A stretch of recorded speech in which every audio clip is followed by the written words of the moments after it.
রাঙ্গামাটির বাঘাইছড়ি উপজেলার পর্যটন নগরী সাজেক ভ্যালিতে আটকে পড়া পর্যটকরা সেনাবাহিনীর তত্ত্বাবধানে সাজেক ছেড়ে গেছেন। বুধবার দুপুর 2টার পর খাগড়াছড়ির উদ্দেশ্যে সাজেক ছাড়েন পর্যটকরা।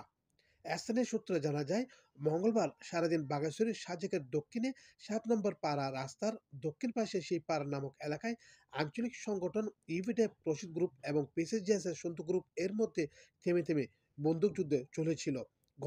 গোলাগুলির ঘটনায় সাজেক খাগড়াছড়ি সড়কে যান চলাচল বন্ধ হয়ে যায়।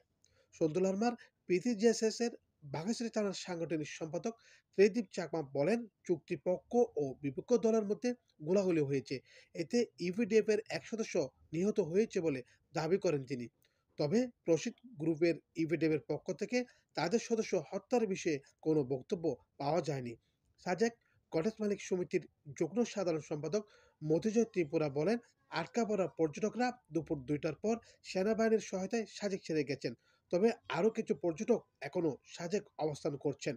বাঘাইছড়ি উপজেলার নির্বাহী কর্মকর্তা শিরিন আক্তার বলেন, আইন শৃঙ্খলা পরিস্থিতি স্বাভাবিক থাকায় আজ দুপুর 2টার পর 440 জন পর্যটক সাজেক থেকে খাগড়াছড়ি চলে গেছেন। বর্তমানে পরিস্থিতি স্বাভাবিক রয়েছে। প্রশাসনের পক্ষ থেকে সাজেক ভ্রমণে পর্যটকদের নিরুৎসাহিত করায় নতুন করে কোনো পর্যটক সাজেকে প্রবেশ করেনি।